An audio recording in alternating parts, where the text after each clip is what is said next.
Bonjour et bienvenue dans le premier hors-série du laboratoire d'écriture. Je suis super heureuse de te présenter ce premier hors-série. Donc si tu ne me connais pas, je m'appelle Élodie Laurette, j'ai une chaîne de conseils d'écriture, Élodie Laurette Écriture.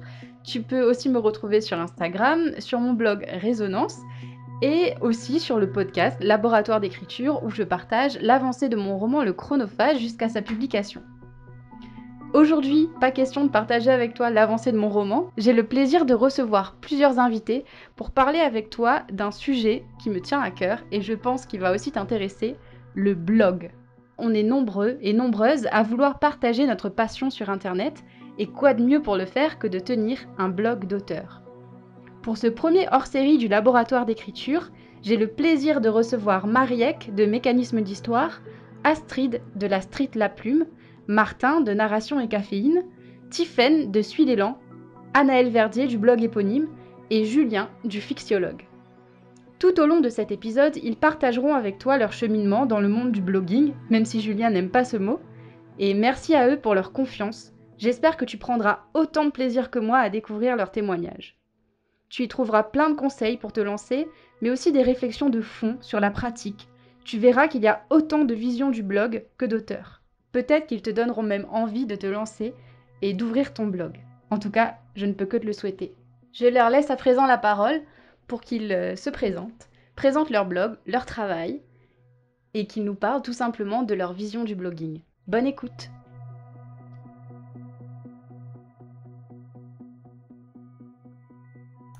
Salut à tous et merci à Élodie de me recevoir aujourd'hui. Alors je suis le fondateur de narration et caféine.fr, je m'appelle Martin et c'est un peu la grosse nouveauté pour moi, la pression, hein, c'est mon premier podcast.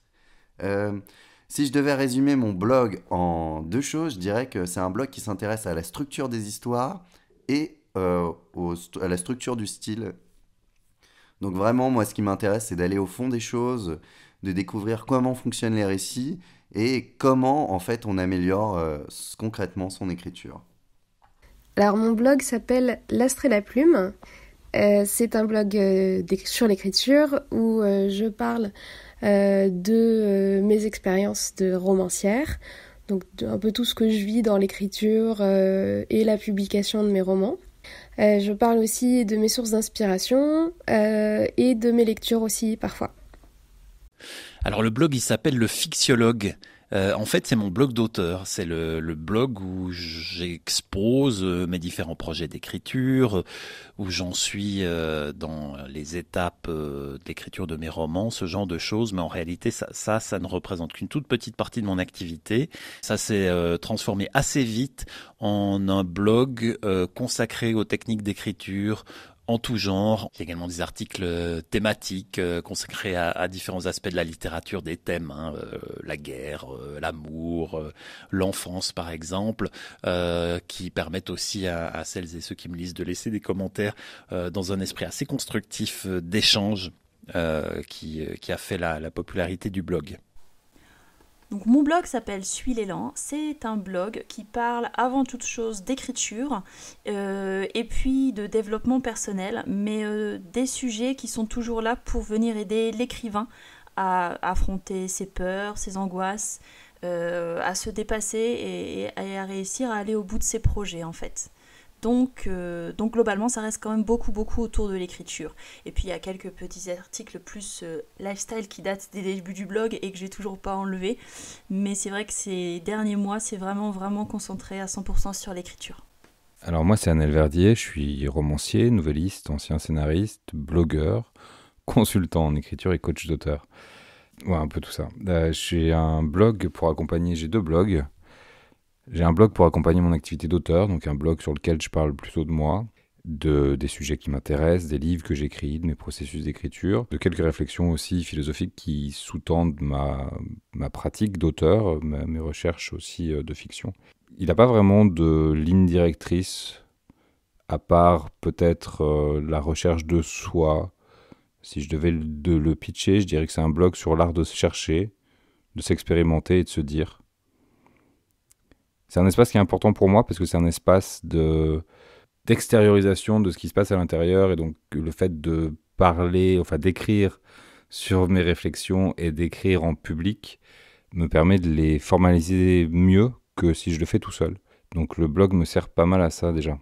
J'ai un autre blog qui est mon blog professionnel, qui est beaucoup plus facile à codifier celui-là, qui s'adresse aux auteurs, qui a pris plusieurs formes au fil du temps et sur lequel je publie des articles qui parlent essentiellement de techniques d'écriture, de réflexion sur l'écriture, sur ce que c'est que d'être un auteur, sur la démarche que c'est que d'écrire, l'état d'esprit que ça demande et des astuces pour faire ça le plus sereinement possible, pour autant que ce soit possible de le faire sereinement. Bonjour, je m'appelle Marie Poula, j'ai 31 ans, dont 5 ans sur le blog Mécanisme d'Histoire et 25 à écrire. En parallèle de cette activité, j'ai une entreprise que j'ai cofondée avec Alice Guillot en 2016. Et donc nous gérons un lieu à Paris dédié à l'entrepreneuriat au féminin qui s'appelle La Patronnerie. J'ai aussi une agence de communication pour laquelle je suis notamment développeuse et rédactrice web, ce qui fait un peu plus de sens vis-à-vis de mon activité de blog. Donc mon blog s'appelle Mécanisme d'Histoire. C'est un blog sur l'écriture et non sur la lecture. Pas question de proposer des fiches de lecture et des chroniques. Je propose plutôt des articles de méthode, des points de grammaire, des points de vue et opinions sur tout ce qui va être le monde de l'écriture et de l'édition. Et tout ça, en fait, je le fais avec en ligne de mire mon lectorat, qui sont les auteurs débutants et les auteurs confirmés. Je m'adresse aussi bien aux uns qu'aux autres, soit dans les mêmes articles, soit dans des articles un peu plus dédiés selon les thématiques.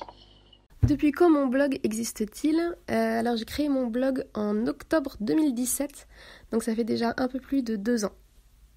Alors le blog, il a été créé en 2017. Je l'ai créé juste avant l'été, ce qui n'était pas une très bonne idée parce qu'en été, les gens se connectent pas tellement sur les blogs. Donc ça a commencé très lentement du point de vue de l'activité et puis de la réponse des lecteurs, des internautes. Et puis peu à peu, on va dire en 2018, il a commencé à faire son chemin et puis à trouver des lecteurs, à intéresser un petit peu les gens. J'ai créé mon blog en avril 2018, sans réelle stratégie, sans savoir ce que j'allais raconter dessus exactement. Je savais que j'allais parler de développement personnel, de sujets qui me touchaient à l'époque, qui me touchent encore aujourd'hui, mais dont je parle ailleurs maintenant. Et puis j'ai lancé mon compte Instagram à l'époque également, voilà. Et puis j'ai laissé complètement tomber de mai-juin jusque novembre, et c'est en novembre 2018 que j'ai décidé de le reprendre vraiment sérieusement, avec une vraie stratégie, une vraie vision d'ensemble, un véritable objectif. Et donc du coup il a été créé informatiquement en avril 2018, mais pour moi il existe réellement depuis novembre 2018, donc ça fait 1 an et demi que je travaille avec régularité sur ce blog. Alors, c'est compliqué pour moi de dire depuis quand mes blogs existent, parce qu'ils sont tous les deux l'extension ou la forme actuelle de blog que j'ai eu tout au long de plein d'années. Je dirais que la première version de ces blogs a été créée en 2006. J'étais alors en école de scénario et le directeur de mon école venait de mourir. Et j'avais beaucoup à gérer émotionnellement, beaucoup à gérer aussi parce qu'on avait une masse en tout cas pour moi, il y avait une masse de nouvelles connaissances à assimiler assez importante. Et le blog était pour moi un endroit de construction un petit peu de tout ça, de construction, d'intégration des savoirs, de construction individuelle, de construction professionnelle, enfin du professionnel que j'allais devenir aussi. Et ça, c'était 2006, 2007, un truc comme ça. C'était un simple WordPress à l'époque. Et avec le temps, en fait, ça s'est ouvert, ce blog il s'est ouvert, je l'ai changé de plateforme, je lui ai donné des nouveaux noms, j'ai cherché en fait, c'est important pour moi que la forme épouse le fond et que le lieu où se trouve le blog, que l'apparence du blog épouse vraiment ce que je cherche pas à dire, parce que je ne cherche pas forcément à dire quelque chose de manière claire, mais en tout cas que la forme épouse vraiment le contenu, quoi. La recherche qu'est l'espace de blog. Parce que pour moi, vraiment, le blog, c'est un espace de recherche, c'est pas un espace de contenu abouti. Je travaille pas mes articles comme je travaille un bouquin. En général, mes articles, c'est souvent un premier jet. Parfois, j'ai fait quelques corrections, quelques réécritures. Mais c'est vraiment pour moi un espace de pensée en construction et c'est assumé comme ça et je le veux comme ça. C'est à ça qui me sert en fait. Mécanisme d'histoire à 5 ans. Je l'ai créé en février 2015, le 12 février très exactement. Oula, tu me poses une question vraiment un peu particulière parce que j'ai pas du tout la mémoire des dates, je sais pas vous, mais moi c'est un truc, j'ai du mal. Alors en gros, si tu veux, le blog il date d'il y a 2 ans. J'ai dû commencer ça en 2000, du coup 18, fin janvier 2018, donc le blog il a à peu près 2 ans. Voilà. Pourquoi tenir un blog? Pour donner des conseils d'écriture? Pour garder une trace de nos pensées à un instant T? Tenir un blog comme un journal intime, mais public, ou comme un journal de bord. Il n'y a pas de bonne ou de mauvaise raison. Il y a l'envie, le besoin, le contexte. Ouvrir un blog presque par hasard, l'aménager comme on décore une maison, là où l'auteur et le lecteur puissent se sentir bien, à leur aise. Alors quand je l'ai créé en avril 2018 la première fois, je ne savais pas pourquoi, je ne savais pas comment et je ne savais pas à qui j'allais m'adresser.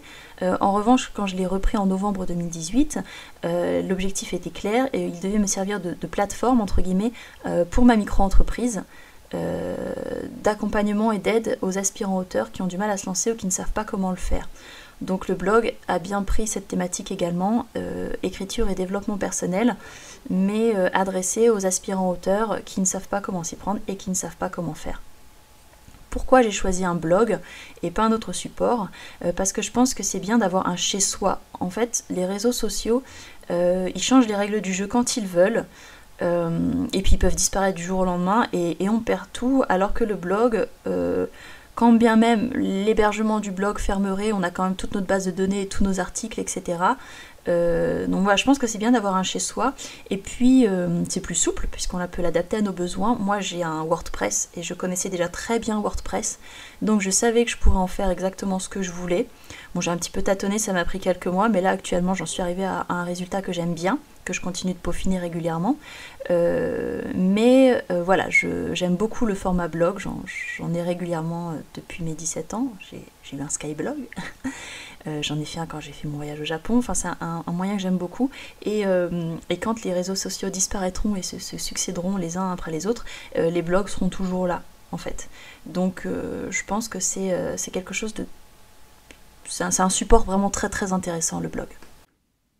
Pourquoi est-ce que j'ai créé ces blogs et pourquoi pas un autre support? Déjà, tout simplement parce qu'à l'époque, en 2006, les autres supports, il n'y en avait pas des masses, en tout cas pas aussi accessibles qu'aujourd'hui. Et que c'était pour moi, l'écrit est pour moi un vecteur, un vecteur de réflexion, un vecteur de pensée qui est important, qui a été toujours important dans ma vie. C'était naturel pour moi d'aller vers de l'écrit. Et le blog était pour moi une forme parfaite pour ce que j'avais besoin de faire. Après, c'était pas une réflexion très longue ou très mûrie que de lancer cette plateforme. J'ai décidé comme ça, quasiment du jour au lendemain, de le faire. Ça a pris pour moi, plus ou moins, les premières années ont été quand même beaucoup en dents de scie en termes de régularité des billets, en termes d'appropriation de la forme et des plateformes. Mais le blog, pour moi, c'était évident parce que c'était de l'écrit, parce que techniquement, à l'époque, c'était ce qui avait de plus accessible aussi, probablement. Encore que, même si d'autres plateformes avaient été accessibles à l'époque, je suis même pas sûr que je serais allé vers elles spontanément. C'est la question à $1 million. Écoute, en fait, ça intervenait à un moment particulier dans ma vie. En fait, je passais le concours d'avocat et j'ai eu un cancer au niveau de la vertèbre, d'une des vertèbres. Et ce qui s'est passé, c'est que pendant un moment, en fait, là, ça va faire presque 4 ans maintenant, pendant bien 2 ans, ouais, j'étais dans un lit, j'alternais entre lit, fauteuil roulant et marchotais un peu, si tu veux. Et donc, en fait, si tu veux, j'ai essayé de renverser la situation en me disant qu'est-ce que je peux faire pour rendre ce moment où je suis bloqué, pour en faire quelque chose. Et donc, j'ai créé ce blog dans l'idée de, si tu veux, de m'améliorer dans l'écriture. Parce qu'en fait, c'est quelque chose que je faisais naturellement chez moi, en fait. si tu veux, je cherchais beaucoup de documentation pour moi, je crois un peu comme beaucoup d'écrivains, parce que c'est particulièrement dur l'écriture, donc tu essayes de t'améliorer. Et ce qui s'est passé, c'est que donc c'est tombé au bon moment. Les algorithmes de YouTube m'ont eu, mais de chez eu. Donc ils m'ont spammé de trucs sur le blogging. J'ai pris une petite formation sur le blogging et puis j'ai commencé à ouvrir ce blog. Et pourquoi en fait un blog et pas autre chose? En fait, si tu veux, j'avais pas du tout de formation en son, en vidéo ou quoi que ce soit. Et pour moi, en fait, l'écrit c'était tellement plus évident. C'est ce que je faisais tous les jours. Et puis en fait, voilà quoi, j'écrivais pour moi, pour ça. Donc je me suis dit, je vais partager en fait ce que j'apprends au quotidien sur mon blog plutôt que, tu vois, essayer de le faire tout seul dans mon coin. Puis c'est surtout aussi, tu vois, il y a une dimension en fait de construire petit à petit ta carrière d'auteur où tu te dis, bon bah vas-y, je commence à créer un site pour créer une communauté petit à petit et puis on verra ce que ça donne, quoi. Et puis je regrette pas parce que ça permet de faire des rencontres super. Franchement, c'est génial. Faites-le si vraiment vous êtes tenté par l'aventure, c'est vraiment super. Ça motive pour écrire, pour apprendre des trucs, donc allez-y. Pourquoi un blog et pas autre chose? Il y a plusieurs raisons à ça. La première chose, c'est que j'aime écrire. C'est ma vie, c'est ce que je fais de mieux. À l'oral, je suis pas forcément super à l'aise. Je sais pas si ça peut s'entendre là à l'heure actuelle, mais c'est pas forcément le média qui me facilite le plus la vie. Je préfère, pour pouvoir organiser mes pensées et pouvoir les corriger, l'écrit. Je suis beaucoup plus à l'aise avec. La deuxième raison, c'est parce que je suis formée à l'écriture. Je me suis formée au journalisme et je suis rédactrice web depuis environ 10 ans. C'est ce qui fait qu'effectivement un blog c'était beaucoup plus évident pour moi. Pourquoi j'ai créé ce blog?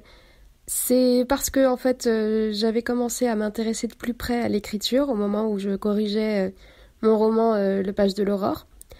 Et en voulant m'intéresser à différentes techniques, j'ai découvert l'existence de plein d'autres blogs sur l'écriture que j'ai trouvé passionnants. Et du coup, ça m'a donné envie de moi aussi parler de ce que je vivais, comment ça se passait pour moi, et de profiter du fait d'écrire les articles pour réfléchir moi-même sur la façon dont je ressentais tout ça et comment j'évoluais.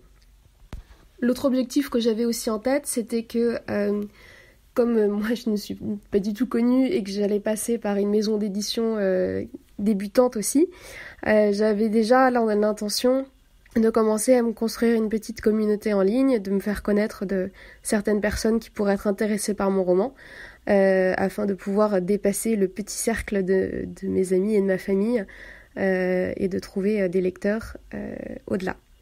J'ai créé ce blog parce que j'avais besoin d'une présence sur le web, en tout cas c'était mon sentiment, qui dépasse celle des réseaux sociaux, quelque chose d'un petit peu plus permanent, un endroit où on pouvait me trouver en fait en tant qu'auteur, où on pouvait trouver les informations à mon sujet.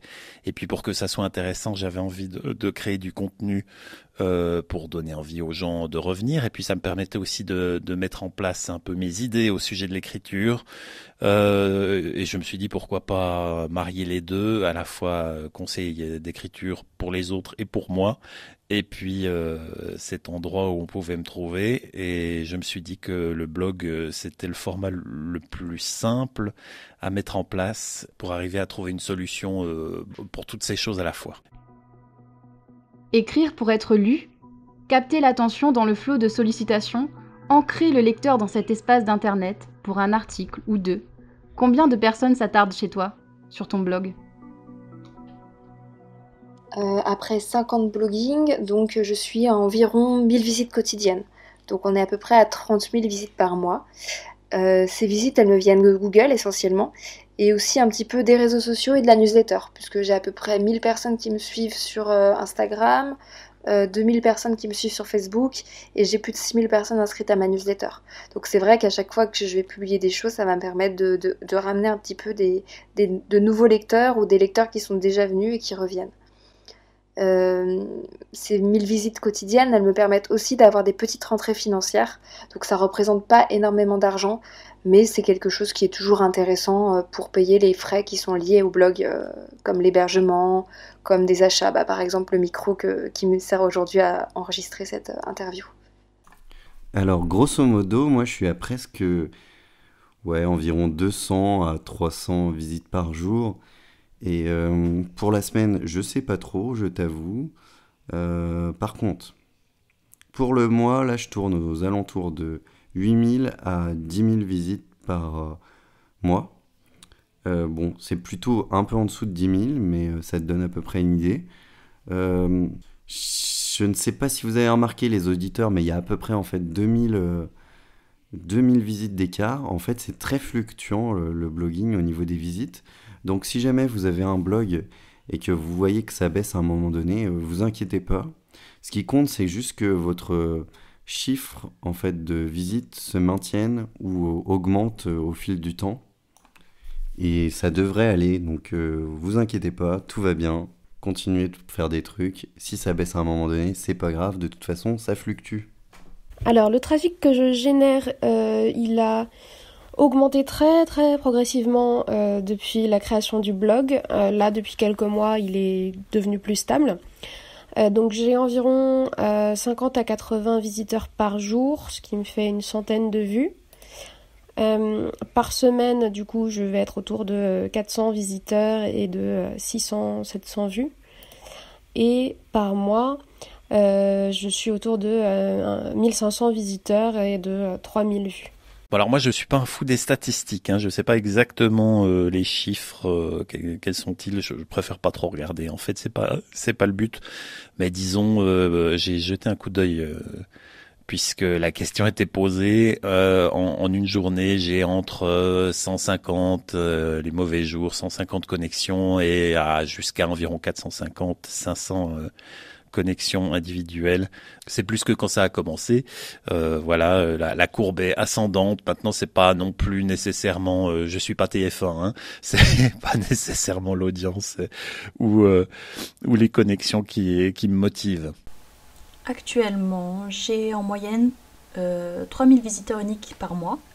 J'essaie de dépasser ce cap, mais ça fait des mois que j'en suis à peu près là, sur mes 3000 visiteurs uniques par mois.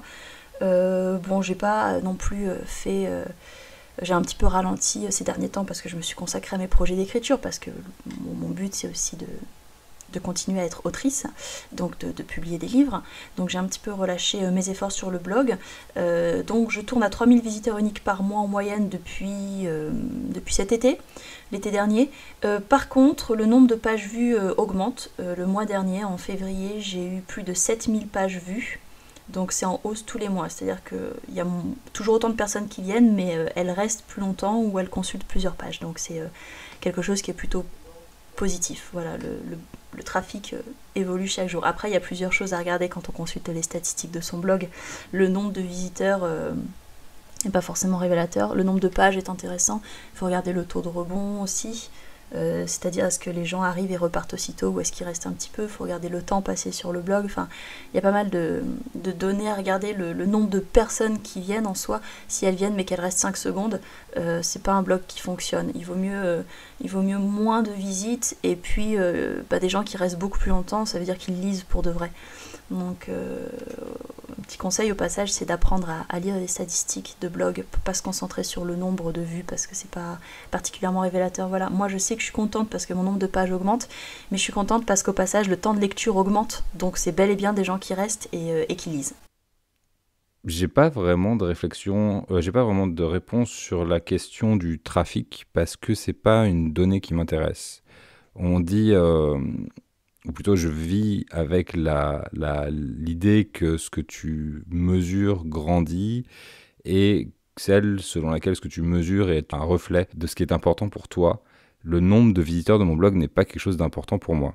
Le blog, c'est vraiment un endroit où je vais pour construire ma pensée. C'est essentiellement ça.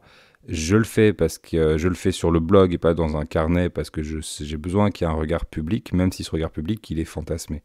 Alors je sais qu'il y a des gens qui le lisent, je fais en sorte qu'il soit lu, que je partage des billets, etc.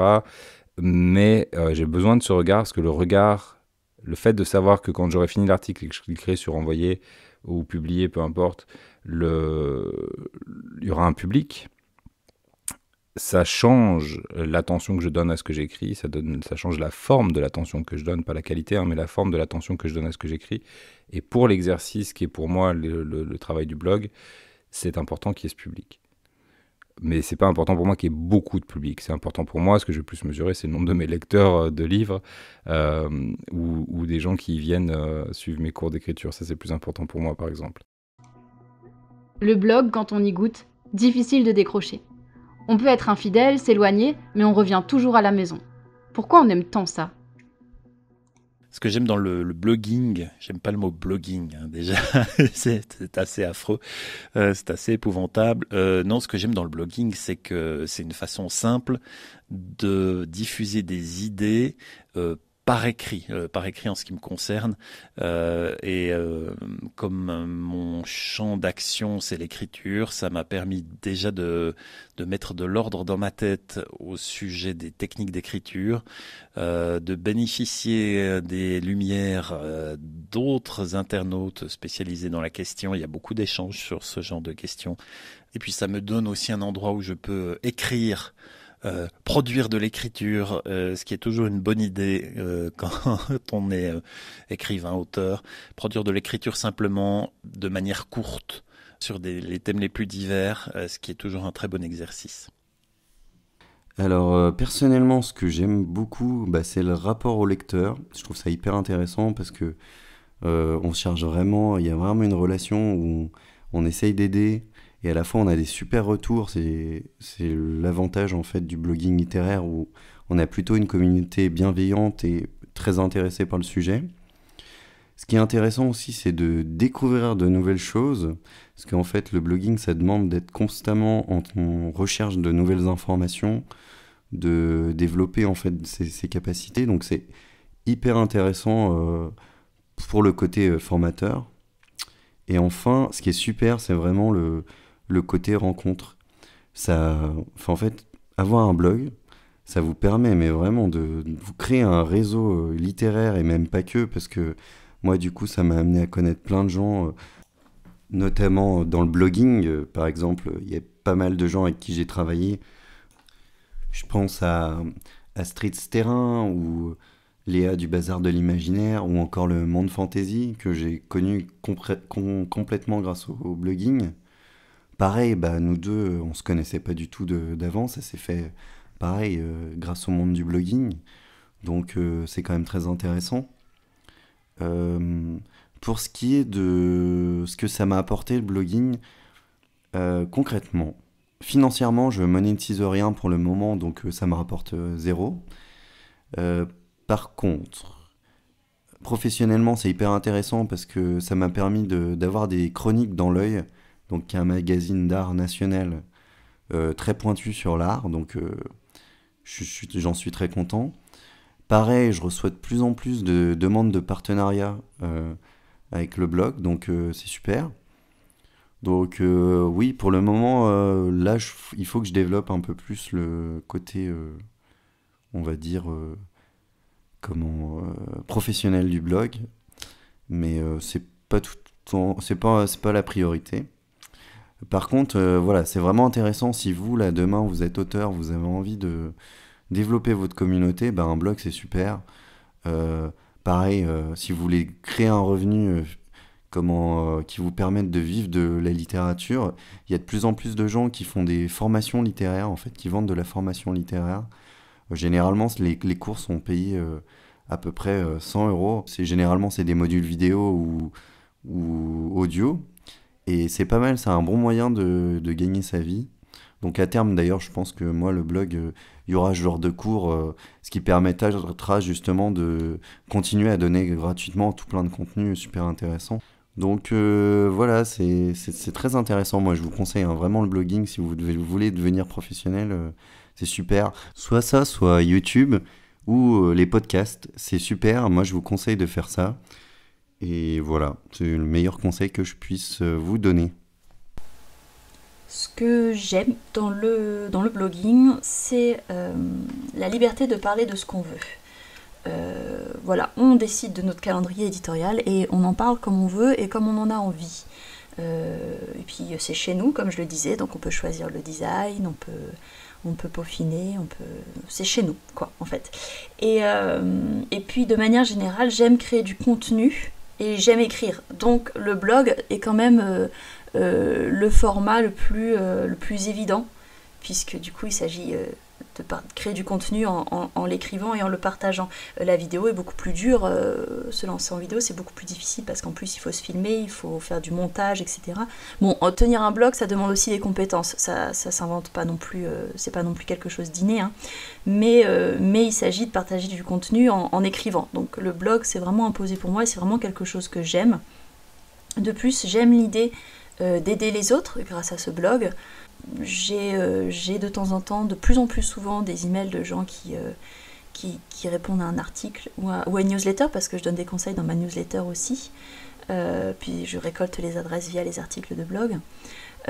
Donc voilà, c'est super. J'aime beaucoup travailler mon calendrier éditorial, choisir ce dont je vais parler, comment je vais le faire, si je vais faire des séries de thématiques ou pas. C'est vraiment quelque chose que j'aime beaucoup. Et puis ça me permet d'apprendre énormément en fait. Ça m'a aidé dans l'écriture, déjà parce que je tourne à 2 articles de blog par semaine, et 2 articles de 1500 mots bien construits, etc. Donc il faut tenir le rythme en plus des autres projets. Et puis ça m'a permis de réfléchir énormément sur ma pratique et sur ma relation à l'écriture. Et puis ça m'a aussi permis d'apprendre énormément sur l'écriture, parce que j'écris pas mes articles sortis de nulle part ou de ma poche, ou pas seulement, parce qu'effectivement il y a beaucoup de conseils sortis de ma poche, de mon expérience, mais il y a aussi beaucoup d'informations théoriques que je vais chercher, donc j'ai énormément appris grâce à ce blog. Et puis de façon indirecte, j'ai aussi beaucoup appris en organisation, en productivité créative, en gestion, parce qu'il faut réussir à tout gérer. Un blog, c'est pas seulement écrire des articles, il faut en faire la promotion, il faut mettre les articles en forme, il faut faire un joli design, il y a beaucoup de choses à faire en fait, c'est pas juste écrire et mettre en ligne. Donc il y a beaucoup à apprendre. Donc c'est vraiment quelque chose que j'aime beaucoup et ça m'a apporté beaucoup. Et puis, cerise sur le gâteau, parce que c'était quand même le but principal, ça m'a aussi apporté des clients, pas encore assez pour en vivre, mais ça commence à venir et ça continue de m'en apporter. Ce que j'aime dans le blogging, son immédiateté, le fait que ça clarifie ma pensée, encore une fois, le fait que ce soit un exercice public. Alors je fais depuis peu de l'impro, notamment sous forme d'un travail de clown. Et le clown fonctionne beaucoup, et c'est quelque chose que j'ai découvert très récemment. Hein. Le clown fonctionne avec le regard du public. S'il n'y a pas de public, il n'y a pas de clown, ça n'est pas possible. Et je trouve que le blog, c'est la même chose. C'est-à-dire que ce que je trouve dans le blogging, c'est la même chose que ce que je vais chercher sur la scène dans ce travail d'impro. C'est-à-dire c'est une forme presque de risque, en fait, presque une prise de risque dans le fait de dire je me jette, j'improvise quelque chose et je vois ce qui sort. Et peu importe finalement le résultat. Ce qui compte, c'est l'exercice lui-même, c'est l'improvisation elle-même. Alors c'est un peu biaisé avec le blog dans la mesure où tu peux revenir sur l'article, tu peux l'enlever, etc. Ou c'est pas un truc que tu publies et tu lâches. Et c'est presque, je suis en train de penser à ça, c'est pas non plus quelque chose que je retrouve dans les parce que tu pourrais te dire sur les réseaux sociaux c'est la même chose, t'as un public, tu publies ton truc et puis voilà. C'est pas la même forme d'attention non plus sur les réseaux sociaux. Ce que j'aime dans le blog, c'est qu'il y a une forme quand même de construction, il y a une forme de pérennité de la plateforme et du message sur la plateforme où ton billet, il est chez toi, il n'est pas noyé dans la masse de toutes les mises à jour de tout le monde. Donc tu as quand même une recherche, en tout cas chez moi, il y a quand même une recherche de cohérence de l'ensemble. Régulièrement, je reviens dans mes archives et je supprime des billets ou je réagence des billets pour qu'il colle davantage avec ce que j'ai envie que le blog soit. Le blog, pour moi, il a besoin d'avoir son identité à chaque instant. Et c'est une identité qui est mouvante par essence, parce que moi, je suis mouvant, l'individu est mouvant. Et du coup, moi, j'aime ça. J'aime le fait que le blog, ce soit, si tu veux, un espace isolé du reste. C'est-à-dire, c'est pas un billet que tu... On m'a dit, des fois, va publier sur Medium, sur des plateformes comme ça, où tu vas pouvoir bénéficier d'une sorte de communauté, en tout cas de culture, du partage, etc. Moi, ça m'intéresse pas. Ce qui m'intéresse, c'est vraiment d'avoir cet objet, qui est le blog, qui est un espace unique, qui a sa propre cohérence, que tu peux maîtriser du début à la fin. C'est-à-dire que je peux choisir l'apparence des polices, je peux choisir la couleur, je peux choisir s'il y a une marge, une barre d'outils à droite ou à gauche, ou pas du tout. Est-ce que qu'est-ce que je mets en lien? Est-ce que je mets un menu? Est-ce que je mets pas de menu? Je choisis tout. Et si les gens suivent un petit peu ce que je fais sur du long terme, on se rend compte que je change régulièrement la forme. Alors moins maintenant, parce que je travaille sur alors j'ai peut-être acquis un peu plus de stabilité aussi. Donc les projets sur lesquels je travaille et les formes sur lesquelles je travaille sont inscrites dans plus de longueur, sur plus de longueur qu'avant. J'avais tendance à être beaucoup plus irrégulier avant, dans les débuts.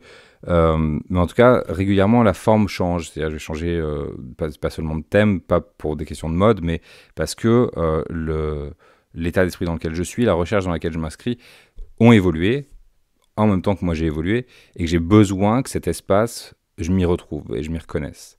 Donc voilà, donc je vais bouger des trucs. Et ça, j'aime ça. J'aime que le blog, si tu veux, il constitue cette entité. Donc, l'entité, le côté un peu isolé, le côté objet à part entière, dont tu peux travailler la forme, le côté de l'immédiateté, c'est-à-dire que tu écris ton article, tu le publies, c'est presque, avec toutes les réserves que ça présente, cette analogie, mais c'est presque comme monter sur scène pour faire une impro, et le côté regard du public. Ça, c'est les trois choses qui sont importantes pour moi et qui sont propres au blogging et que j'aime dans le blogging, qui font que je continue à le faire aujourd'hui, et que c'est important pour moi de garder ces espaces-là dans mon activité et dans ma pratique. Ce que le blogging m'a apporté et continue de m'apporter, c'est ça, c'est cet espace où je peux m'exprimer, je peux me chercher, me trouver, errer en rencontre avec moi-même et en rencontre avec le public. Alors moi, je mets pas des commentaires sur mes blogs. Ça, c'est un truc, ça n'a pas toujours été le cas. Mais depuis que j'ai commencé à le faire, je regrette pas du tout. Donc c'est vraiment un endroit où tu vas, il n'y a pas d'interaction avec les lecteurs. Si les lecteurs veulent interagir avec moi, il faut qu'ils passent par mes réseaux sociaux, il faut qu'ils m'envoient un mail, mais ils ne peuvent pas interagir sur les billets. Je ne veux pas de commentaires sur mes billets. Mes billets ne sont pas là pour être commentés, ils sont là pour moi d'abord. Et comme je les écris en conscience du public, j'essaye, en tout cas, je fais de mon mieux pour qu'il y ait quelque chose d'intéressant à lire, enfin à tirer de leur lecture. Ça marche pas, ça c'est la grande question de toute façon de toute démarche artistique ou de toute démarche de communication. Mais en tout cas, le but pour moi n'est pas de créer d'aller chercher un échange. Le but n'est pas de susciter un débat, le but n'est pas d'engager une conversation bilatérale avec les personnes qui me lisent. D'ailleurs, quand moi je vais sur des blogs, je ne commente quasiment jamais, quoi. Sauf quand il y a un truc très important ou qu'il y a une conversation qui est appelée par l'auteur. Jamais je prends le temps de commenter parce que c'est pas quelque chose qui a du sens pour moi. Peut-être que ça vient de ma culture parce que j'ai une culture plus du livre et que tu commentes pas le bouquin avec l'auteur. Enfin, tu vois, il y a un truc comme ça. Mais en tout cas, je vais pas chercher ça. C'est pas quelque chose d'important pour moi. Néanmoins, le regard du public est présent dans mon esprit quand j'écris, et ça, c'est quelque chose qui m'a apporté énormément dans ma pratique. Contrairement à, si tu veux, quand tu écris un livre, en tout cas, quand j'écris un livre, moi, je l'écris pas en public, et du coup, c'est très solitaire, quoi. Et le regard du public vient beaucoup plus tard dans le processus. Et ça me manque. Moi, j'ai besoin d'être en lien, en fait. Pas forcément régulièrement, si tu veux, mais j'ai besoin d'être en lien. Et le fait de pouvoir avoir... disons qu'un des trucs que m'apporte le blog, c'est ce lien. Ce que j'aime dans le blogging, c'est écrire tout d'abord. Comme je l'avais dit dans la question précédente, c'est vraiment une passion. Ce que j'aime aussi, ça va être partager, ça va être échanger avec des gens. J'aime bien, par exemple, quand un de mes articles est apprécié et quand il est très partagé dans la communauté des écrivains. Parce que ça me permet de voir que j'ai pu répondre à un besoin et j'aime bien savoir que voilà, ce que je fais c'est utile et que ça a de l'intérêt pour certaines personnes. Depuis 5 ans, le blogging m'a énormément apporté de choses. Il m'a apporté des choses matérielles, puisque comme je vous disais, j'ai gagné un petit peu d'argent. Ça me permet aussi on m'a aussi offert des choses via le blogging. Mais ça m'a aussi apporté des compétences, puisque je me sens beaucoup plus en confiance aujourd'hui que je pouvais l'être il y a 5 ans. Et ça m'a aussi surtout apporté de superbes expériences. Par exemple, pas plus tard que l'année dernière, je suis partie en Allemagne pendant 2 jours avec BOD, qui est une enseigne d'imprimerie. Et donc, j'ai fait 2 jours sur Hambourg grâce à eux. Et ça, c'est des choses que me permettent de faire le blog. Là, j'ai failli participer au Salon du Livre, donc ça a été annulé parce que on sait ce qui se passe en ce moment. Mais c'est vrai que c'est énormément de choses qui m'arrivent et qui sont très sympathiques grâce au blogging. J'adore les conversations avec les lecteurs, les petits commentaires. Ça me fait toujours extrêmement plaisir de pouvoir échanger avec les gens, de savoir comment est-ce que eux voient les choses, est-ce que on fonctionne pareil ou bien pas du tout. Je suis aussi extrêmement touchée quand des gens me disent que ce que je partage a pu les aider. Que ce soit des articles ou bien des outils comme des modèles de fiches de personnages. Je suis toujours très très contente de pouvoir aider les gens. Et globalement, j'aime beaucoup l'atmosphère dans la communauté des blogs d'écriture où tout le monde est très bienveillant, tout le monde aide et partage des choses gratuitement, bénévolement, alors qu'on a tous plein d'autres choses à faire de nos vies. Les murs délimitent le début et la fin d'une maison. Quelles sont les limites du blogging ? Là où la liberté du blogueur s'arrête. Les limites du blogging, du coup, je dirais que c'est un petit peu l'inverse. C'est-à-dire, parfois, on écrit des articles qu'on trouve intéressants, mais qui, en fait, ne soulèvent pas du tout de réaction. On a un petit peu l'impression de parler dans le vide. On ne sait pas trop si ce qu'on raconte intéresse les gens. On commence à se dire que pour qui on se prend de raconter nos vies comme ça sur Internet et de penser que ça peut intéresser qui que ce soit. Donc voilà, il y a des petits moments de solitude aussi. Parfois, c'est aussi difficile de savoir... ce qui est le plus important, par exemple. Bien sûr, on veut tous d'abord et avant tout produire du contenu de qualité, mais on a tous quand même envie d'avoir des visiteurs sur notre blog, sinon tout ça ne sert un peu à rien, et qu'éventuellement ces visiteurs se transforment en lecteurs de nos romans. Et du coup, parfois, c'est un peu difficile de savoir où mettre le curseur entre je parle des choses qui sont importantes pour moi ou je parle de choses qui vont m'attirer beaucoup de trafic ou l'idée c'est quand même d'essayer de trouver un bon équilibre sans être trop hypocrite et c'est ce que j'essaye de faire en tout cas mais c'est vrai que parfois les évolutions du trafic répondent à des règles mystérieuses auxquelles on ne comprend pas grand chose. Les limites du blogging, je sais pas, on peut trouver des limites sur tout quoi, mais c'est peut-être une question de tempérament aussi, si tu veux. J'ai pas cette tendance à chercher les limites des choses. Quelle qu'elles soient, que ce soit les outils, que ce soit n'importe quoi. Puisqu'on en parle d'outils, je suis plus focalisé sur l'outil, mais j'ai pas cette tendance. C'est pas quelque chose qui m'intéresse en fait, d'aller regarder la limite des choses. Ce qui m'intéresse, c'est de regarder l'outil et de me dire voilà à quoi il va me servir, voilà comment je peux m'en servir au mieux. Donc de regarder plutôt ses intérêts en fait et ses fonctions. Et de m'emparer de ces fonctions au maximum de ce qu'elles peuvent m'apporter ou apporter à ma démarche. En l'occurrence, là, on est en train de parler de démarche artistique, ce qu'elles apportent à ma démarche. Donc, en fait, c'est ça qui va m'intéresser. J'ai aucune idée de quelles sont les limites du blogging. Je sais, il y a plein de choses pour lesquelles je pense même pas utiliser mon blog, mais parce que c'est peut-être aussi les limites que moi, je lui donne. Je veux que ce soit cet espace, encore une fois, de réflexion, de construction de pensée, en public et dans une forme d'instantanéité. Et c'est tout, quoi. Je veux pas que ce soit autre chose.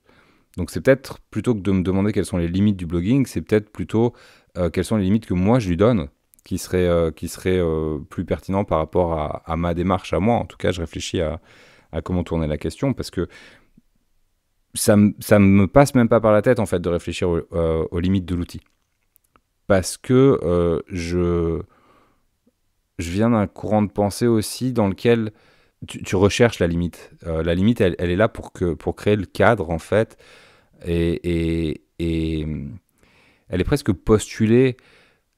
Et en fait, c'est même pas qu'elle est consciente. Enfin, c'est-à-dire que je réfléchis pas à tiens, voilà la limite, donc voilà mon cadre, donc voilà ce que je peux faire à l'intérieur, mon espace de liberté. C'est tellement intégré en fait dans mon approche, c'est que je vais rentrer aller prendre la plateforme, dire voilà ce que je peux faire avec, ok, parfait, voilà ce que je veux en faire, et boum, je le fais. Donc en fait, quelque part, je pense, parce que c'est intéressant, tu me fais réfléchir à ça, que je dois probablement quelque part dans ma tête, un endroit à un moment donné, énumérer cette notion de limite, la reconnaître, l'intégrer dans la notion du cadre et l'intégrer à ma pratique. En amont, si tu veux, de ma production. Et après, point, basta, j'y pense pas. Il n'y a aucun moment, si tu veux, parce que moi, quand j'entends limite, alors c'est peut-être une déformation aussi, mais j'entends frustration, quoi. Il n'y a aucun moment j'ai de frustration vis-à-vis de mes blogs, quoi. La seule frustration que je peux avoir, c'est de ne pas trouver un contenu assez pertinent par rapport à ce que je cherche à faire. Mais l'outil en lui-même, il est parfait pour ce que je veux faire avec lui. Donc je dirais que le blogging n'a aucune limite. Dit comme ça, évidemment, j'y crois pas une seule seconde. Mais en tout cas, dans cette acception que j'ai là, c'est-à-dire le blogging n'est source pour moi d'aucune frustration. Je trouvais aussi important de parler des choses que j'aime le moins dans le blogging, parce que c'est vrai que forcément, comme dans tout, c'est difficile de tout apprécier. Donc il y a deux choses. La première chose, ça va paraître assez bête, mais c'est de chercher des visuels. Moi, je suis vraiment quelqu'un qui aime travailler à l'écrit, et c'est vrai que chercher des visuels pour illustrer mes articles, c'est toujours un truc qui me prend un temps de dingue, et qui ne m'amuse pas forcément, pas particulièrement. Deuxième chose, ce sont les chiffres. Cette impression que sans chiffres, sans audience, tu n'es pas grand-chose. C'est très très difficile de se détacher de ces chiffres quand tu es créatrice de contenu, quand tu blogues, quand tu proposes des choses sur les réseaux sociaux. C'est vrai que c'est très compliqué de se détacher et de s'éloigner de ces chiffres, et pourtant, c'est vrai que ça serait pas mal de réussir à le faire. Je dirais que les limites, elles sont de trois sortes. La première, c'est vraiment vis-à-vis de l'activité, le fait que le blogging, c'est répétitif. Ça revient toujours à trouver un sujet, écrire sur le sujet, partager son article. Enfin, c'est quand même assez classique, et une fois qu'on a trouvé son rythme et sa routine, ça peut être assez facile de se refermer dans un train-train. Donc voilà, ça c'est le premier point. Le deuxième point, c'est financier. C'est assez compliqué de gagner beaucoup d'argent via le blogging. Voilà, moi par exemple, avec les 30 000 visites que j'ai mensuellement, je vais pas gagner beaucoup plus de 100 € par mois, donc c'est pas la folie, c'est pas ce qui va permettre de vivre. Il va falloir développer d'autres choses pour pouvoir en vivre, si c'est vraiment quelque chose qui intéresse et qui est une volonté. Et enfin, la troisième limite, c'est que souvent les échanges, ils vont que dans un sens. Ça, c'est quelque chose que je regrette un peu, mais souvent c'est moi qui vais parler avec mon lectorat, et c'est toujours de moi vers le lectorat. C'est-à-dire qu'en fait, c'est pas parce que mon lectorat il a rien à m'apporter, au contraire, c'est plus que en fait, je vais pas forcément avoir le temps de développer des échanges singuliers avec tout le monde. C'est-à-dire que moi aujourd'hui, mes mails, je suis à peut-être 3 mois de retard sur les traitements de mes mails, peut-être 3 mois de retard sur le traitement de mes commentaires. C'est très difficile de répondre à toutes les questions qui peuvent être posées, à tous les échanges qui peuvent y avoir. J'essaye de répondre un maximum sur mes réseaux sociaux, mais c'est vrai que c'est compliqué de tout gérer, parce que ça représente énormément de temps. Aujourd'hui, si je voulais répondre à tous mes mails et le faire très correctement, il faudrait que j'y passe plus d'1 heure, 1 heure et demie par semaine, et c'est vrai que j'ai pas forcément le temps de le faire. Donc voilà, ça c'est un petit peu les limites du blogging. En fait, je suis pas sûr de comprendre la question. Les limites du blogging, elles sont posées dès le départ. On se fixe un objectif en général. Un blog est conçu comme un outil pour diffuser du contenu très spécifiquement, souvent auprès d'un public lui aussi très spécifique. Dès lors, si on arrive à atteindre cet objectif, on atteint vite les limites qu'on s'est fixées. La seule chose qui progresse, parfois, c'est l'audience. Et puis, peut-être qu'on devient un tout petit peu meilleur dans l'outil de blog, qu'on acquiert des compétences là-dedans. Maintenant, quelles sont les limites du blogging? C'est ça, quoi. Hein. C'est pas non plus des outils d'une flexibilité extraordinaire. Il y a peut-être d'autres outils sur le web qui sont plus polyvalents, qui atteignent de manière plus efficace les gens. En tout cas, en ce qui me concerne, c'était l'outil qui me convenait et c'est tout ce que j'ai envie de savoir. Traditionnellement, on dit souvent que le blogging, il y a un peu de moins de monde. Alors, c'est plutôt dans les formations blogging qu'on dit ça. Mais par contre, ce sont des personnes un peu plus qualifiées. Les gens qui prennent le temps de lire sont ce qu'on appelle des prospects qualifiés, en fait, dans le jargon. Moi, j'aime pas trop ça parce que je considère plutôt que j'ai des lecteurs et pas des prospects. Et donc ça, c'est un peu les limites. Il y a un peu moins de monde. C'est pas toujours facile aussi de bien référencer ces articles, parce que c'est vraiment une lutte, sachant que y a des gros blogs bah, vous aurez du mal à passer devant les gros blogs. Après, ça n'empêche pas de faire son trou quand même, mais il faut en être conscient. Je pense que c'est peut-être plus facile sur YouTube et sur le podcast, mais ça, je te dis peut-être une bêtise. J'ai l'impression que il y a moins de grandes chaînes littéraires ou moins de grands podcasts littéraires solidement ancrés, ça commence. Et donc, en fait, je pense que c'est plus facile peut-être de percer pour ce genre de type de contenu, mais vraiment, je dis ça avec de grosses pincettes. Sinon, les limites aussi du blogging, c'est en termes de contenu. Il arrive un moment au niveau de la place des articles, alors même si virtuellement on a de la place en illimité, si votre article il fait 20-30 pages et personne ne le lira, et donc pour moi c'est une petite limite qu'il y a le blogging qui fait que au bout d'un moment il y a besoin de création de formations ou justement de livres, parce que là vous pourrez faire un contenu qui soit entièrement structuré et dans lequel vous êtes sûr que les gens partent d'un point A pour arriver d'un point à un point Z, et vous êtes sûr comme ça vous pouvez faire des liens facilement entre les différentes notions parce que vous savez qu'ils les auront forcément vues avant. Dans le blogging, vous n'êtes pas sûr du tout de ça, c'est-à-dire il faut que toutes les informations soient contenues dans l'article, tout soit explicité, donc avec cette contrainte que l'article doit être long mais pas trop long. Donc c'est un peu la limite où c'est toujours difficile dans le blogging d'arriver à créer un article qui soit dynamique, qui soit intéressant et qui quand même garde l'attention du lecteur, parce que l'air de rien, lire un article sur l'ordinateur, c'est pas toujours facile pour les yeux. C'est pour ça que moi je mets plein d'images pour essayer de reposer un peu les yeux, si possible un peu marrantes des fois, comme ça fait un peu souffler, c'est pas mal.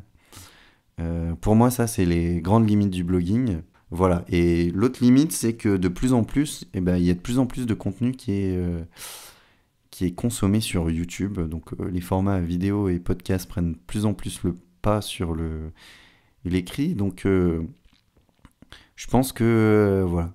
C'est peut-être mieux maintenant de commencer par une chaîne YouTube et après de revenir sur un blog, je ne sais pas. Enfin, en fait, pour moi, si vous voulez, le blog, en fait, c'est votre base arrière un peu. Et surtout, ce qui est intéressant, c'est que tout ce que vous faites sur le blog, c'est référencé normalement si vous vous débrouillez bien, si vous êtes formé un peu. Et c'est surtout, ça peut améliorer le référencement de vos vidéos YouTube. Si vous commencez à faire des liens entre votre blog et vos vidéos YouTube ou vos podcasts, donc c'est bénéfique en fait pour les deux référencements. À la fois c'est des limites et à la fois ça n'en est pas. Je pense que c'est vraiment des médias qui sont très différents et qui ont leurs forces et leurs faiblesses, tous les trois. Donc vraiment, testez et prenez celui qui vous plaît le plus. Je pense pas que le blogging ait des limites particulières. Comme je disais, les blogs seront toujours là, même quand les réseaux sociaux disparaîtront et que de nouveaux verront le jour. Donc il n'y a pas de limite, en fait. On a notre nom de domaine, on a notre base de données et on fait ce qu'on veut et on écrit ce qu'on veut et on n'est pas limité en place ou en espace, etc. Donc il n'y a pas de limite. Les seules limites qui peuvent exister, en fait, ce sont les nôtres, parce que ça demande du temps, ça demande de l'investissement en énergie.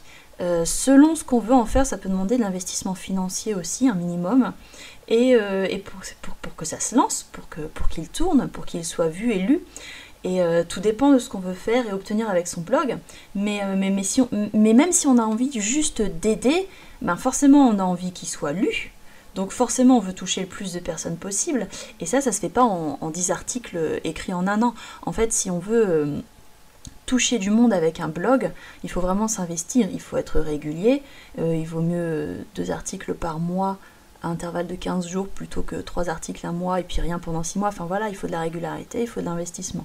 Et les limites du blog, elles sont là en fait, elles sont dans la personne qui tient le blog. L'envie de voyager s'impose parfois. YouTube, podcast, les blogueurs ont-ils la bougeotte ? Pensent-ils s'expatrier sur d'autres plateformes ?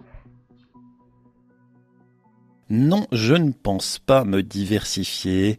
YouTube, me filmer en train de raconter des choses, pour moi ça n'a aucun sens, hein. Je fais de l'écriture. Se filmer en train de parler d'écriture, je trouve que c'est bizarre. Finalement, quand on parle d'écriture, on écrit, c'est tellement plus naturel. Le podcast, c'est pas non plus quelque chose qui m'intéresse. Je suis pas consommateur de podcasts parce que souvent j'ai pas le temps d'en écouter. Et puis en plus, je fais de la radio professionnellement, donc ça ressemblerait trop au travail. Donc pour que ça soit un loisir, il faut que je me contente de faire du blog. Moi, ça me convient très bien, donc pas de diversification prévue.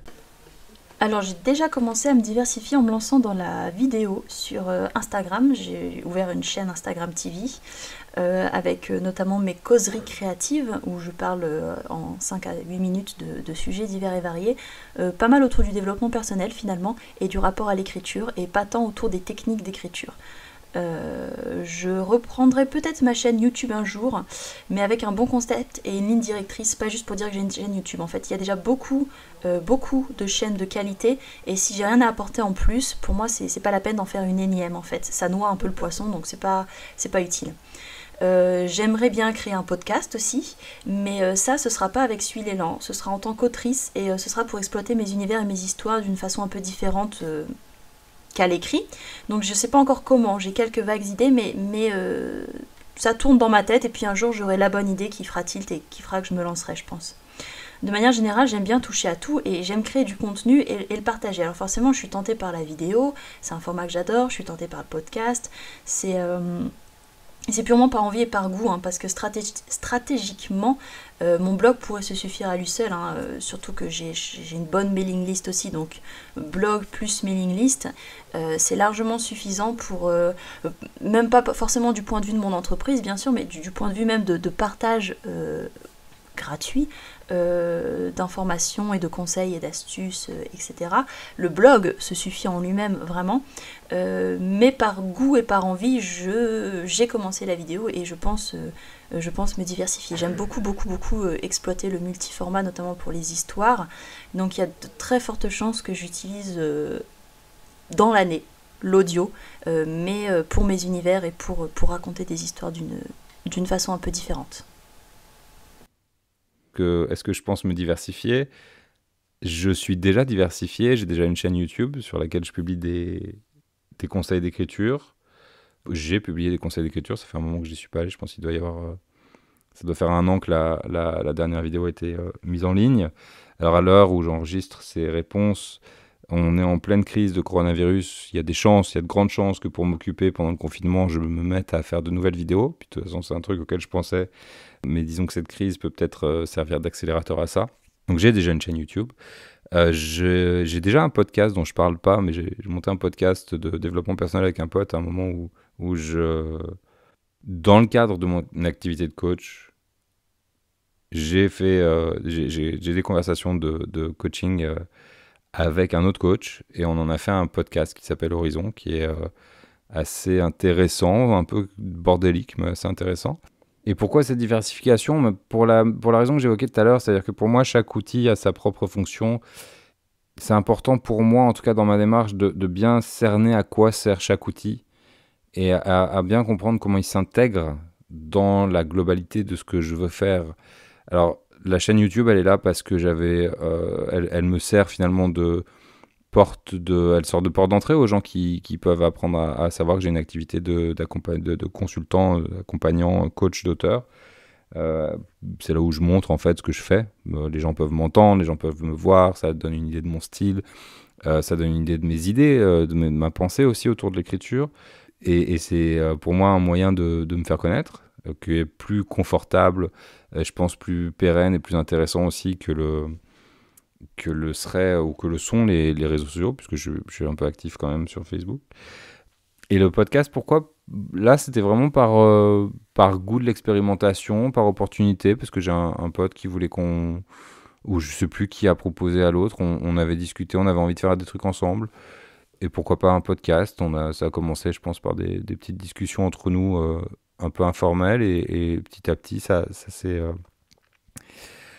s'est précisé, on s'est mis à les enregistrer, on s'est mis à se questionner sur le fond, sur ce qu'on voulait apporter, sur la fréquence, tout ça. Et On a joué avec pendant 2 ans avant de se décider à le publier. Et j'en ai un autre dans les cartons qui serait un podcast à destination des auteurs aussi, où là j'ai envie de parler avec des auteurs et de juste échanger sur l'écriture, mais c'est pas forcément un projet sur lequel je suis complètement mûr dans l'intention. Voilà, donc ça c'est un petit peu la raison de la diversification, c'est trouver de nouveaux outils, trouver de nouvelles fonctions, des choses qui me peuvent manquer, et jouer, m'amuser. Moi j'aime bien m'amuser, j'aime bien essayer de nouvelles choses, j'aime bien innover dans ma pratique, hein, pas innover socialement ou technologiquement, mais innover pour moi. C'est des bonnes raisons, je trouve. En tout cas, c'est pour moi, c'est celle qui m'anime. Est-ce que je pense me diversifier? Alors, a priori, pas du tout. À part ce qui concerne les réseaux sociaux, où effectivement, j'ai des comptes relativement actifs sur Twitter, Instagram, un petit peu moins sur Facebook et Pinterest, mais dans un autre style. En revanche, tout ce qui est podcast et YouTube, pour l'instant, c'est pas du tout prévu. D'une part parce que ça prendrait encore beaucoup de temps. Le temps, j'en ai pas forcément autant que je voudrais, et j'ai quand même envie de le consacrer à l'écriture aussi. Je suis pas du tout à l'aise avec le fait de m'entendre ou de me voir derrière une caméra. Donc je pense que je serais pas du tout à l'aise avec ça, et que ça me perturberait beaucoup, et que je mettrais beaucoup de temps à être suffisamment à l'aise pour en faire quelque chose d'intéressant. Donc pour le moment, comme personne ne m'a spécialement réclamé en plus que je fasse ça, pour le moment je vais rester cachée derrière mon écran. Cette question, elle est assez marrante parce que justement, je viens juste de créer ma chaîne YouTube. Je l'ai créée d'abord pour casser cette impression de répétitivité dont je parlais juste avant. Le fait que, effectivement, une fois qu'on a trouvé un peu son rythme de croisière, on finit par un petit peu se retrouver à faire un peu toujours les mêmes choses, et peut-être que des fois on a un peu de mal à se renouveler. Donc voilà, c'est la première raison pour laquelle j'ai ouvert ma chaîne YouTube. Et la deuxième, c'est parce que j'aimerais bien pouvoir toucher d'autres personnes, peut-être des personnes qui lisent pas forcément des blogs, et qui sont peut-être plutôt sur YouTube, puisque voilà, je sais que moi-même je suis une grosse consommatrice de YouTube, et l'idée de me dire que je pouvais peut-être toucher d'autres personnes, ça m'intéressait. Alors moi, je t'avoue que je suis très attiré par YouTube, et en fait, Scoop, je suis en train justement de créer la chaîne YouTube du blog. Je suis en train actuellement de faire le montage. Normalement, ça devait être prêt d'ailleurs avant qu'on fasse cette interview. Sauf que le montage, c'est hyper dur. C'est là où on s'aperçoit tout le travail des vidéastes. Sachant que moi, je veux pas faire du facecam comme beaucoup font.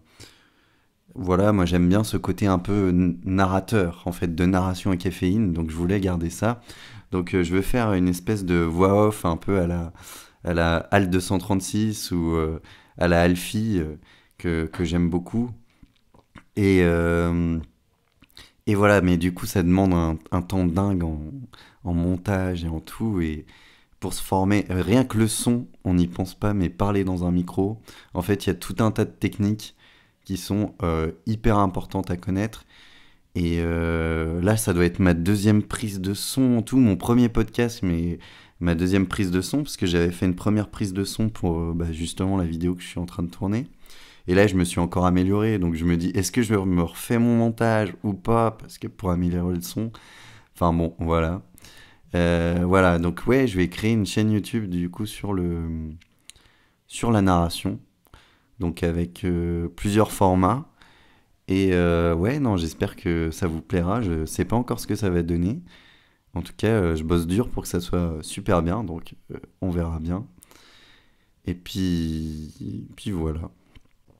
Pour le podcast, moi, perso, voilà. Je trouve ça intéressant parce qu'il y a le côté où t'as juste à travailler le son et pas l'image. Et ça, franchement, ça change tout. Après, il y a tous les effets sonores et tout. Mais je trouve que c'est un vrai boulot, ingé du son. Enfin, cinéaste aussi, vidéaste aussi, c'est énorme. Mais je trouve que quand il n'y a pas les images, c'est d'autant plus flagrant quand votre son est pas parfait. Et peut-être que j'en suis pas encore capable, je ne sais pas.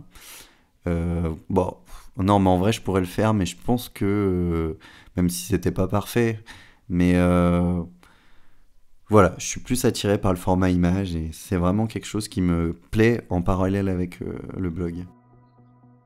Si toi aussi tu souhaites créer ton petit espace à toi, un petit bout d'internet, voici quelques conseils, pas piqués des hannetons. Depuis 5 ans, j'ai posté vraiment pas mal de contenu pour les auteurs qui aimeraient créer un blog. Donc déjà, je vous invite à aller voir sur le blog pour trouver des informations à ce sujet-là. Et ensuite, si je devais donner un seul conseil pour les auteurs, c'est tout simplement la persévérance.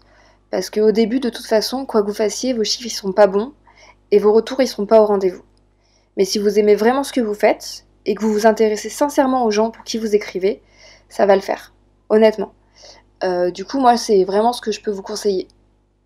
Ce que je dirais aux auteurs qui souhaitent se lancer dans le blogging, c'est d'avoir de la clarté, d'être clair sur ce que vous voulez faire, sur ce que vous voulez dire, à qui vous voulez le dire, parce que c'est pas facile encore en plus, en particulier aujourd'hui où il y a beaucoup de concurrence, mais c'est pas facile de s'autoriser à avoir sa propre voix quand on veut plaire à tout le monde et quand on sait pas ce qu'on veut dire.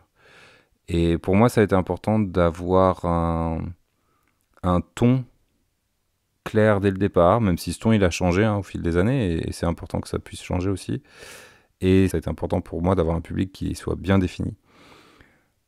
En l'occurrence, au début, je m'adressais plutôt à des auteurs débutants comme moi, et après, je m'adresse à des gens qui sont intéressés par le fait de se questionner, de questionner le monde, de s'interroger sur eux-mêmes à un niveau large, quoi. C'est-à-dire, je suis pas sur des trucs d'actualité ou sur des questionnements à trop court terme, quoi. Je suis vraiment sur des réflexions profondes, dans l'intériorité. Des questions tournées sur l'intériorité et des questions qui ont un impact à long terme, quoi, sur sa propre vie.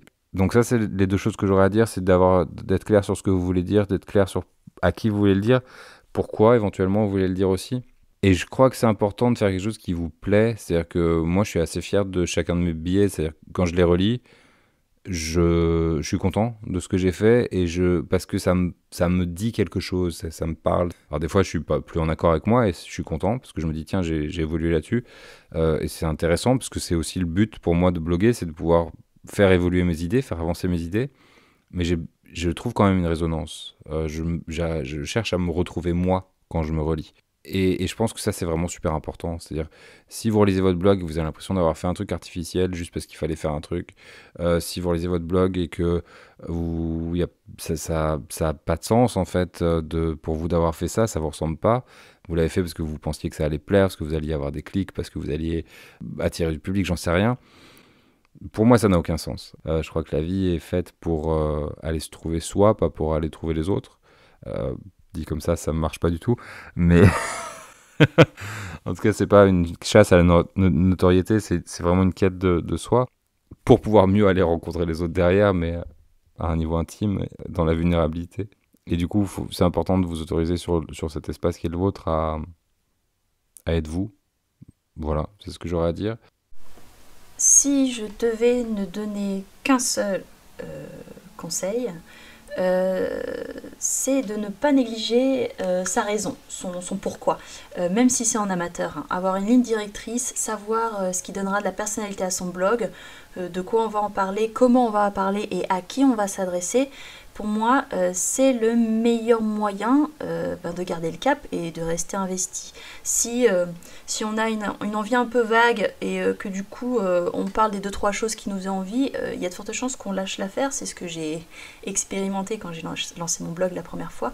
Je pense que même si c'est seulement en amateur et pas pour se professionnaliser d'une quelconque façon, on a envie d'être lu, donc il faut tenir la route. Ça se construit pas en quelques semaines ni même en quelques mois d'avoir du trafic et si j'avais un seul conseil à donner, voilà, ce serait de bien réfléchir à pourquoi on le fait, qu'est-ce qu'on veut obtenir, parce qu'en général un auteur qui ouvre son blog pour donner des conseils ou même sa chaîne YouTube, il y a le plaisir de partager des informations qu'on a nous-mêmes eu à chercher, mais on les trouvait déjà du coup, puisqu'on les a trouvés une première fois. Donc il y a aussi autre chose derrière. Et cette autre chose, il n'y a aucune mauvaise raison. Il n'y a absolument aucune mauvaise raison, mais c'est bien de le savoir. C'est bien de savoir pourquoi on le fait.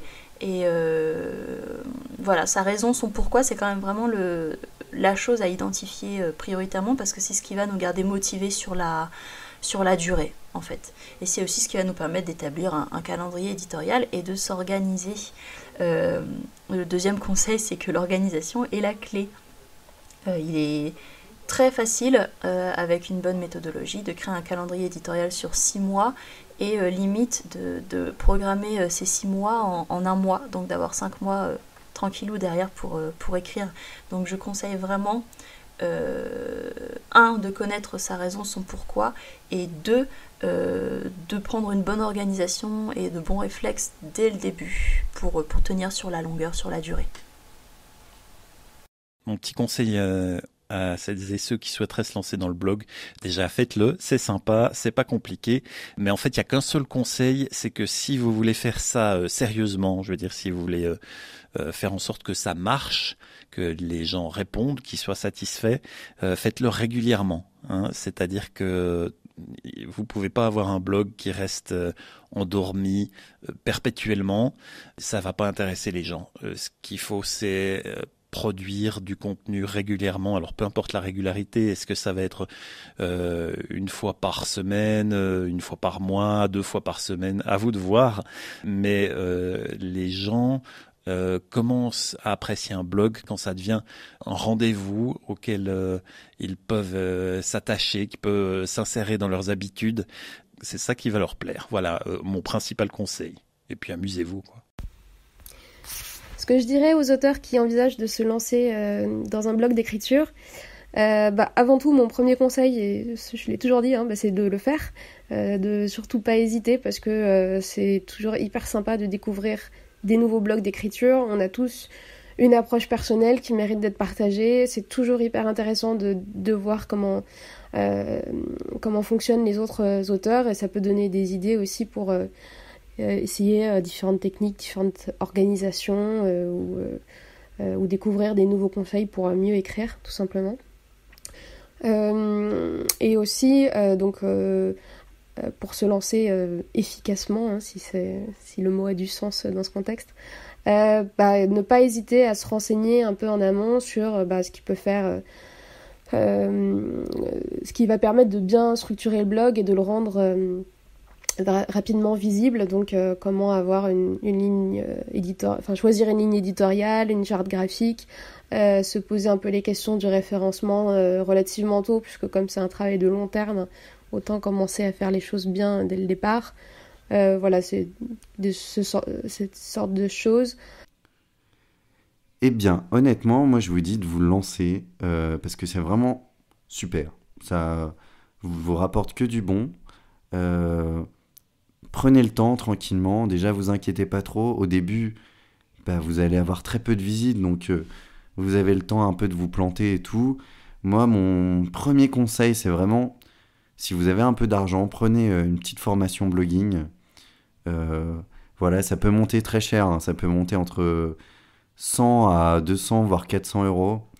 Moi, je vous conseille vraiment de prendre le temps de voir les chaînes YouTube des formateurs. Il y a chacun un peu ses spécialités.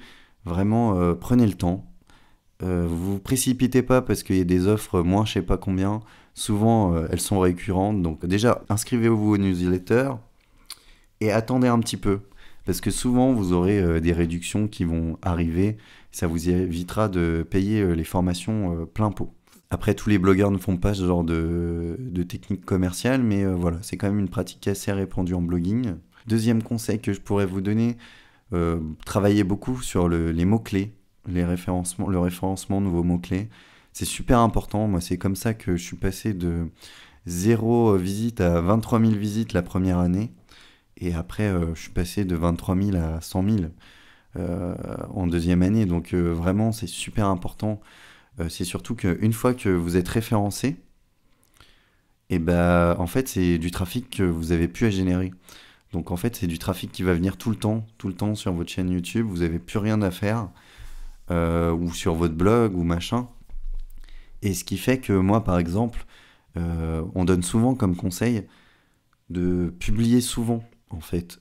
En fait, il y a 2 écoles. Soit vous publiez souvent, soit vous publiez lentement, mais vous bossez beaucoup sur le référencement. Le truc, c'est que quand on publie souvent, eh ben, on espère pouvoir caser au moins de ces articles par l'effet de masse dans le référencement. Le truc, c'est que ça demande un rythme d'enfer. Les articles sont...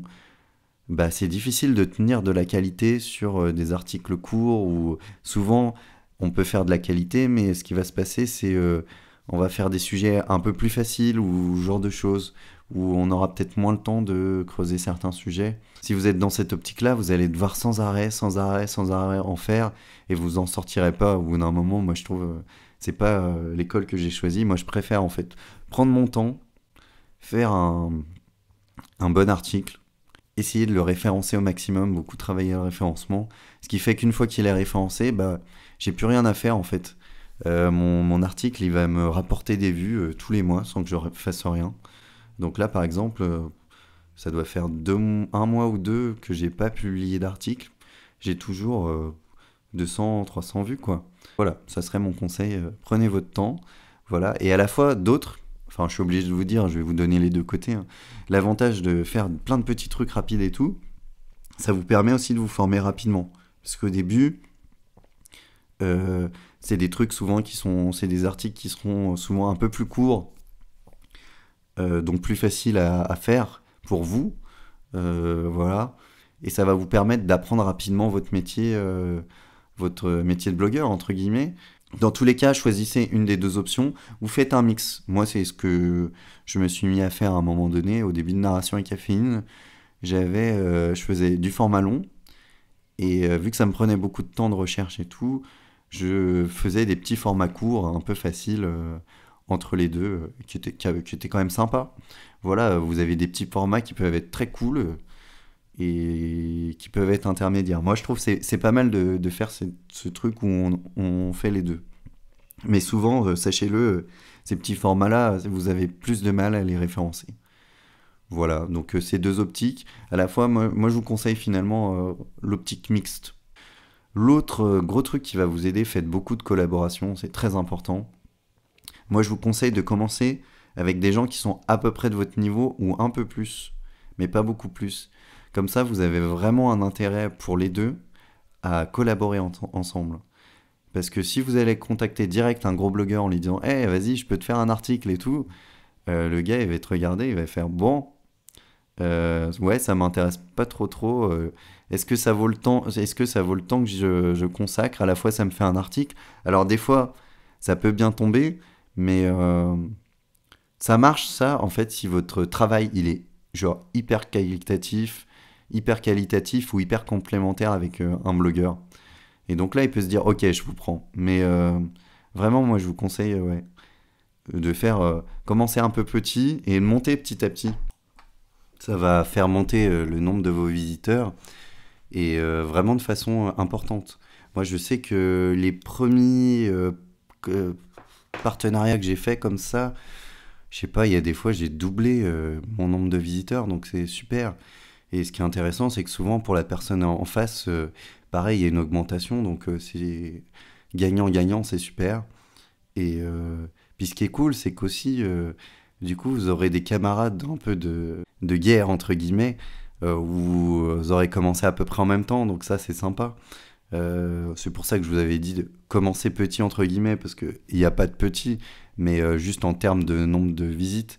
Et si vous voulez, comme ça, vous pourrez vous filer des astuces, des conseils. C'est super important, en fait, l'entraide. On est dans une communauté qui est vachement bienveillante, donc profitez-en.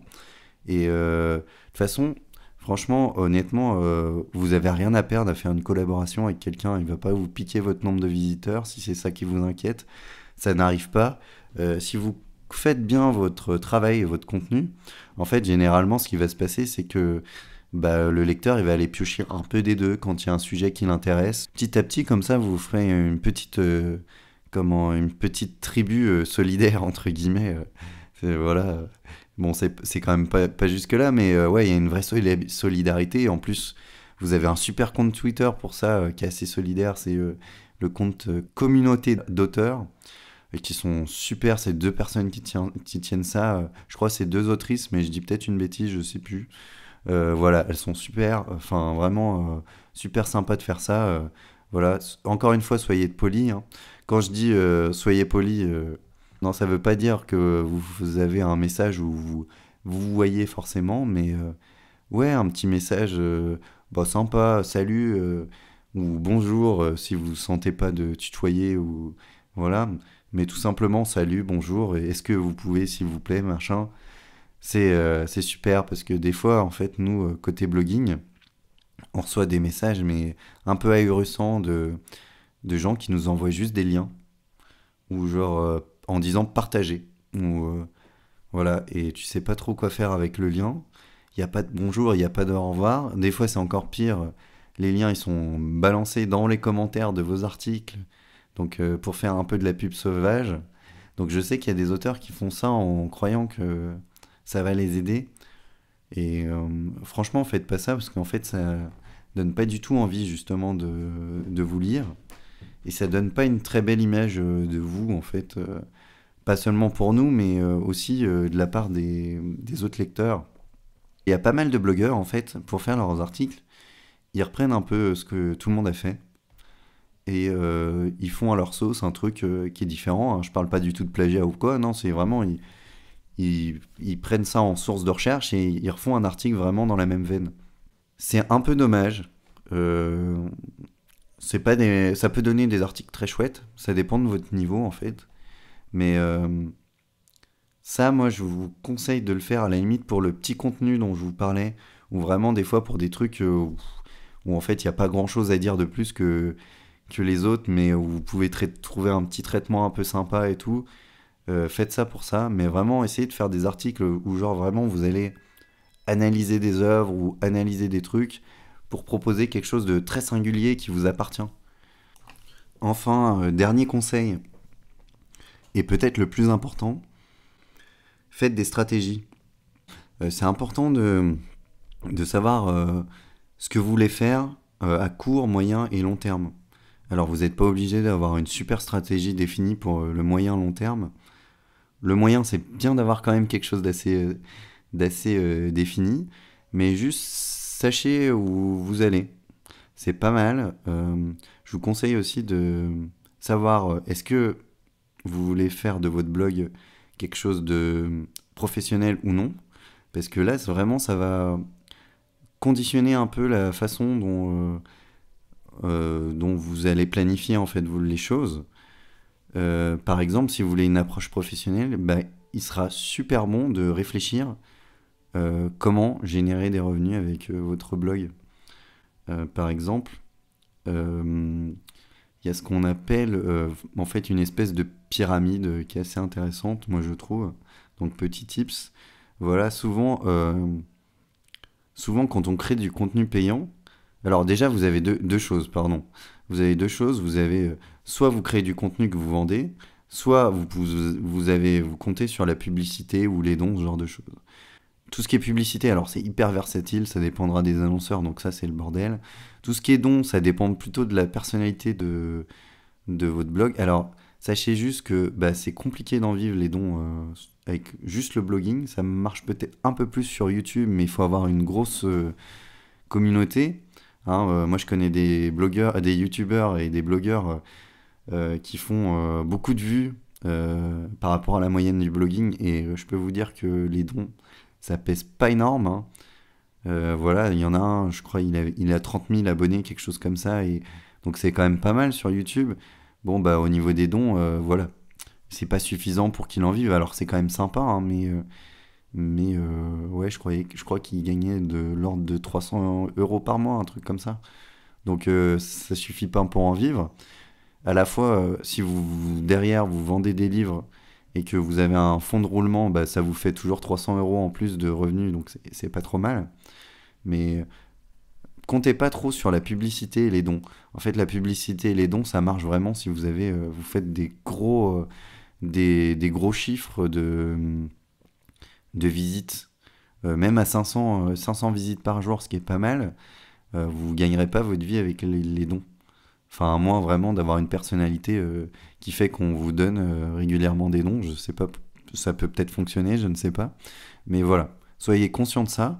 Juste, par contre, pour des plus petites audiences, c'est quelque chose qui fonctionne très bien et qui peut vous permettre de bien gagner votre vie. C'est le coaching. Donc tout ce qui est coaching littéraire et tout, généralement c'est ce qu'on fait pour commencer. C'est pas mal. Alors moi j'en ai jamais fait encore, peut-être que je vais en faire pour faire des formations, c'est pas mal, ça permet d'avoir une première approche, voir un peu ce qui coince chez vos élèves et tout. Le problème de tout ce qui est coaching, c'est que ça vous prend du temps. Et ce qui est intéressant avec Internet, c'est justement de créer des choses qui ne prennent plus de temps. Donc par exemple, le référencement, c'est ça. C'est une fois que vous êtes référencé, vous allez difficilement descendre dans le référencement. Donc vous aurez très peu de travail pour maintenir votre référencement dans le long terme. Et ça va vous générer du référencement tout le temps. Ça existe pareil pour le côté argent. C'est-à-dire vous allez pouvoir... si vous faites une formation en ligne, en fait, une fois que votre formation elle est faite, vous n'avez plus à bosser dessus. C'est pour ça, moi, ce qui est bien, c'est qu'en littéraire, il n'y a pas besoin d'actualiser ses formations, généralement. En tout cas, faites en sorte de ne pas avoir actualisé vos formations, vendez pas ça, surtout. Comme ça, en fait, vous vous retrouvez avec un contenu, une fois qu'il est fait, vous pouvez vous concentrer pour faire d'autres contenus. Et à chaque fois, même si un premier contenu va vous rapporter que, par exemple, 100 ou 200 euros par mois, généralement, c'est mieux, hein, parce que vu que ce genre de contenu c'est vendu souvent à 100 euros l'unité, voilà, 2 ventes dans le mois c'est quand même pas beaucoup. Je pense qu'il y a moyen quand même de faire au moins 10 ventes. Voilà. Donc là encore, si c'est votre cas, formez-vous aux pages de vente. C'est comme ça qu'on arrive à faire plus de chiffre d'affaires. En tout cas en théorie, parce que moi j'ai commencé à bosser là-dessus, mais comme le côté payant m'intéressait moins, j'ai vraiment pas développé, mais il va falloir que je le fasse parce que à long terme, un blog ça prend quand même beaucoup de temps. Donc si on veut maintenir le blog, il faut tout simplement professionnaliser les choses. Voilà. Pour conclure, j'aimerais remercier Elodie de m'avoir invité sur ce podcast. Et puis voilà, je vous dis à très vite sur le blog et peut-être sur la chaîne YouTube. N'hésitez pas à m'y rejoindre. Et puis je vous dis bye bye. Salut! Merci pour cette opportunité de partager ma méga expérience et ma petite histoire. Bonne écriture à tous. Salut, c'était Anel Verdier. J'espère que cette interview vous aura appris des trucs. Partagez le podcast d'Elodie, ça lui fera super plaisir. Et encore merci à elle de m'avoir reçu, elle est super cool, donc franchement, allez-y, n'hésitez pas à la soutenir, hein. Vraiment c'est super important pour nous, les créateurs, ça compte vraiment. En plus, ça fait vraiment super plaisir quand il y a des petits coups de mou, de voir qu'on a des bons retours, donc n'hésitez pas, c'est vraiment sympa. Et en plus on vous voit, donc on est super content de discuter avec vous. C'est vraiment toujours un plaisir de vous avoir dans les commentaires. Donc voilà, donc je vous dis à plus dans le bus, comme on dit dans le jargon. Et surtout, écrivez des super livres, faites-vous plaisir et surtout, réalisez vos rêves. Donc sur ce, je vais vous dire à bientôt. N'oubliez pas de partager ou d'activer la cloche de notification. Je ne sais pas comment ça se passe sur les podcasts. En tout cas, voilà, gros merci à Elodie qui a été super cool de me recevoir. Donc voilà, un gros bisou à vous. Je tenais encore une fois à remercier tous les intervenants qui ont bien accepté de jouer le jeu et de répondre à mes questions en version audio. C'était une première pour certains d'entre eux, donc j'espère que vous serez indulgents et indulgentes.